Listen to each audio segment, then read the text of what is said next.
علی بن ابی طالب اس امام ہمام کو کہتے ہیں کہ جو دشمن کے سامنے بھی سخی ہے،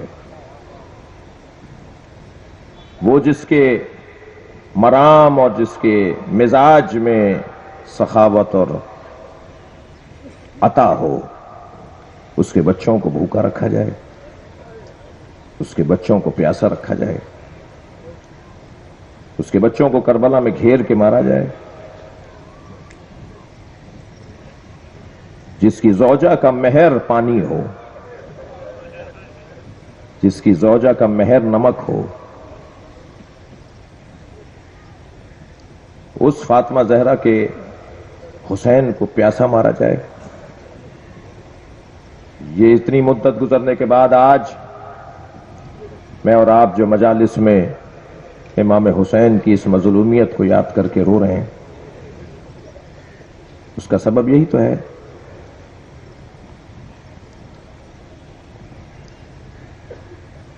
جن کی عظمتیں اتنی، جن کی فضیلتیں اتنی، وہ کربلا میں بھوکے پیاسے ہیں۔ آج 3 محرم ہے، چلیے کچھ دیر کے لیے کربلا چلیے، اللہ آپ کے بدنوں کو بھی بار بار کربلا لے جائے۔ اور جب ہم مصائب امام حسین سنتے ہیں اور پڑھتے ہیں تو اتنی دیر تک ہم کربلا میں ہوتے ہیں۔ گھیر کر لائے ہیں حر حسین ابن علی کو۔ حر نے جب امام حسین کے گھوڑے کی لگام کو پکڑا تو امام نے کہا تھا کہ حر تیری ماں تیرے غم میں بیٹھے۔ اس وقت ایک مرتبہ مچل کے رہ گیا، اس لیے کہ یہ بڑا جملہ تھا، کہا کاش تمہاری ماں فاطمہ نہ ہوتی تو میں بھی کوئی جواب دیتا۔ حسین جان گئے ہیں کہ حر میری ماں کا احترام کرتا ہے، اور جو فاطمہ کا احترام کرے وہ دوزخ میں کیسے جائے گا؟ جو سیدہ زہرا کا احترام کرے وہ جنت میں جائے گا نا، اسے حسین اب جنت کی طرف لائیں گے۔ 9 محرم آ گئی، نصف شب گزری، حر اپنے خیمے سے باہر نکلا، بیٹا پیچھے پیچھے باہر آیا، بابا کہاں جا رہے ہو؟ علی ابن حر کا بیٹا میں خود کو جنت اور دوزخ کے درمیان دیکھ رہا ہوں۔ کہا کیا ماجرا ہے؟ کہا بیٹا وہ جو حسین کا خیمہ ہے وہ جنت ہے، اور یہ جو یزیدی لشکر کا سربراہ کا خیمہ ہے یہ دوزخ ہے، مجھے اختیار ہے میں جنت چلا جاؤں یا دوزخ میں رہوں۔ کہا بابا پھر کیا ارادہ ہے؟ کہا یہ جو رات گزر رہی ہے اس کی اول شب میں نے ایک ماں کے رونے کی آواز سنی ہے، جو روتے ہوئے کہہ رہی تھی کوئی ہے جو میرے حسین کو بچائے؟ مجھے کل قیامت میں مصطفیٰ کو چہرہ دکھانا ہے۔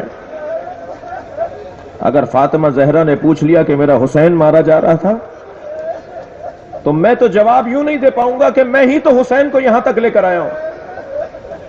پھر اپنے بیٹے کا ہاتھ پکڑا، کچھ فاصلے پر جا کے کہنے لگا ذرا سنو کان لگا کر، کچھ آوازیں آ رہی ہیں؟ علی ابن حر کہنے لگا ہاں بابا آوازیں آ رہی ہیں۔ کہا حسینی خیمے کی طرف سے آوازیں آ رہی ہیں، کیا آوازیں؟ کہا آوازیں العطش، العطش، ہائے پیاس۔ کہا یہ بچے ہیں جو آوازیں دے رہے ہیں، پیاس کی شدت سے بچے آوازیں دے رہے ہیں۔ اے بیٹا میں ہی تو ہوں نا جو انہیں یہاں تک لے کر آیا، آج اگر ان پر پانی بند ہے تو وہ میری وجہ سے بند ہے نا۔ میں خود کو حسین کے پاس لے جانا چاہتا ہوں، خود کو پیش کرنا چاہتا ہوں۔ صبح دمدار ہوئی، اپنے گھوڑے کو لے کر فرات کی طرف گئے۔ لوگوں نے پوچھا کہاں جا رہے ہو؟ کہا میں اپنے گھوڑے کو پانی پلانے جا رہا ہوں۔ ایک سپاہی کہنے لگا اور تمہارے ارادے ہمیں کچھ بدلتے نظر آ رہے ہیں۔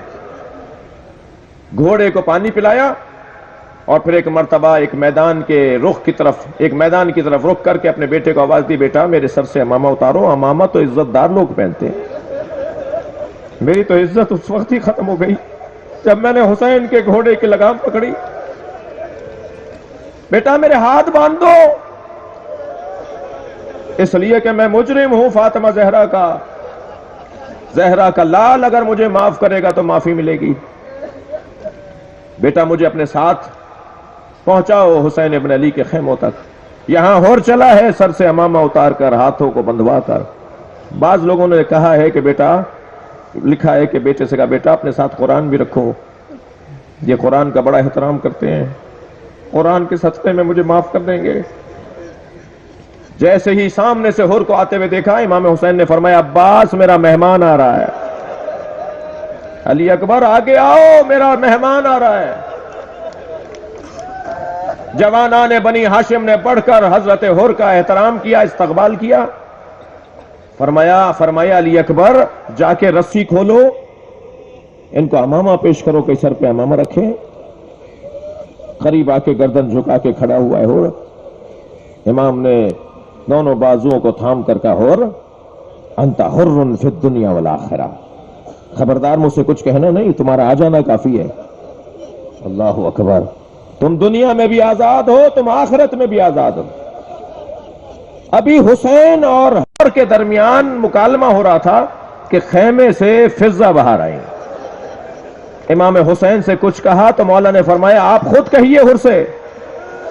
سنیں گے کیا جملہ ہے؟ جناب فضہ نے بڑھ کر کہا ہور زینب نے سلام کہلوایا. اللہ اکبر، ماتھا پیٹ لیا، سر پیٹ لیا.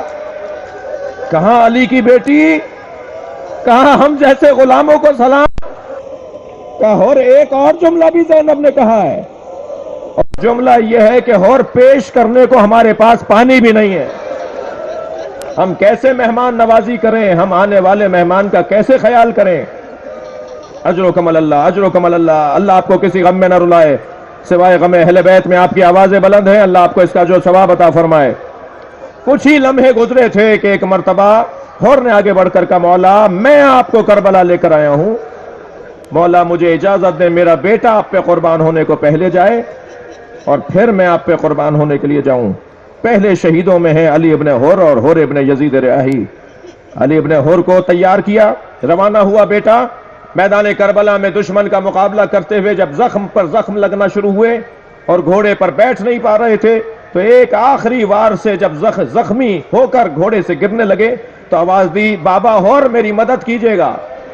میں آپ رونے والوں سے ایک سوال ضرور کروں گا، اس حالت میں اگر بیٹا باپ کو پکارے تو باپ کتنی جلدی جائے گا، کتنی جلدی ہور پہنچا ہوگا اپنے بیٹے کے لاشے پر؟ سن رہے ہیں آپ حضرات؟ ہور روانہ ہوا، دوڑا اس جانب جہاں سے ہور کے بیٹے نے آواز دی تھی. سنیں گے آپ؟ جب ہور پہنچا تو کیا دیکھا؟ حسین پہلے سے موجود ہے، ہور کے بیٹے کا لاشا اپنی گودے میں لیا ہوا ہے. ہاتھ جوڑ کر بیٹھ گیا مولا یہ غلام زادہ ہے، مولا اس کا لاشا آپ نے کیوں اٹھا لیا؟ فرمایا ہور جوان کا لاشا باپ نہیں اٹھاتا. اجرکم اللہ، اجرکم اللہ. اور جوان بیٹے کی میت باپ نہیں اٹھاتا. میں کہوں گا جب علی اکبر کا لاشا اٹھا رہے تھے کون تھا جو بڑھ کر کہتا واحد لاشا ہے؟ اجرکم اللہ، اجرکم اللہ. تسلی کر کے روئیں گے.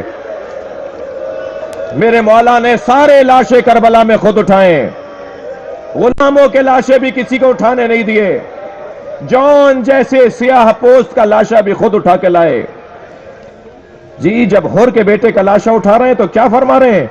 میں نے بہت ڈھونڈا کہ اس مسئلے کو کیسے حل کروں کہ جب وہاں حسین یہ فرما رہے ہیں کہ جوان بیٹے کی میت باپ نہیں اٹھاتا تو حسین نے علی اکبر کا لاشا کیسے اٹھایا؟ عزادارو جب لاشا میرے مولا نے علی اکبر کا اٹھا لیا نا تو کیا محسوس کیا؟ برابر میں کوئی برقع پوش بیوی ہے. اب جو مڑ کر دیکھا بہن زینب ہے جو ساتھ ساتھ چل رہی ہے. آواز دے کر کہا بھیا یہ لاشا میں اٹھاؤں گی، اے بھائی حسین علی اکبر کو میں پہنچاؤں گی گنجش. اجرکم اللہ، اجرکم اللہ. بیان ہو گیا، گریا ہو گیا، مجلس مکمل ہو گئی. مجھے ایک منزل اور لینے دیجئے. اب ہور آیا میرے مولا حسین کی خدمت میں. مولا مجھے جانے کی اجازت دیں. مولا حسین نے ہور کو جانے کی اجازت دی. ہور میدان کربلا میں پہنچا، جہاد کرتے ہوئے زخموں کی تاب نہ لا کر جب گھوڑے سے گرا. معلوم ہے وہ کون سا زخم لگا جس کی وجہ سے ہور زمین پر گرا؟ وہ پیشانی پر ایک ضربت لگی تھی. امام کو سلام کیا، مولا میرا سلام لیجئے گا، یہ نہیں کہا میری مدد کیجئے گا. امام نے جب سلام آخر سنا امام اس جانب روانہ ہوئے، ہور کا لاشا اٹھا کر لے آئے. جب لا کر گنج شہیدہ میں رکھا تو کیا دیکھا پیشانی سے خون مسلسل جاری ہے. میرے مولا نے آواز دی فضا میری ماں زہرا نے تمہیں ایک رومال دیا تھا. اجرکم اللہ اجرکم اللہ, پہنچ گئے, میں مجلس مکمل کر رہا ہوں. میری ماں زہرا نے تمہیں رومال دیا تھا کہ اسے سنبھال کے رکھو, میرا حسین جب تم سے کبھی مانگے. اے اماں وہ رومال لا کے مجھے دے دو. میرے مولا حسین نے حر کی پیشانی پہ رومال زہرا باندھا, رومال زہرا حر کی پیشانی پر باندھا. تقریباً 1000 سال کے بعد جب حضرت حر کی قبر میں پانی آیا اور انہوں نے خواب میں اولیاء الہی کو آ کر بتایا کہ میری قبر سے مجھے نکالو اور میری قبر سے پانی کو ختم کرو, تو اس وقت کے صفوی بادشاہوں کا دور ہے, 1000 سال پرانی بات ہے, 400 سال گزر چکے تھے واقعہ کربلا کو, کہ جب صفوی بادشاہوں نے حضرت حر کی قبر کھولی نا, سنیں گے, تو جب قبر کھولی تو کیا دیکھا کہ حر کی پیشانی میں رومال زہرا بندھا ہوا ہے.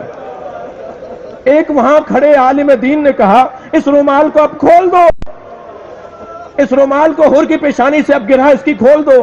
جیسے ہی رومال کھولا گیا تازہ خون نکلنا شروع ہوا. آواز آئی اسے باندھ دو, یہ فاطمہ زہرا کا رومال, یہ محشر میں زہرا کو دکھائے گا میں آپ کے بچے سے نشانی لایا ہوں. اے سیدہ حسین نے مجھے معاف کر دیا. اللہ لعنت اللہ علی قوم الظالمین.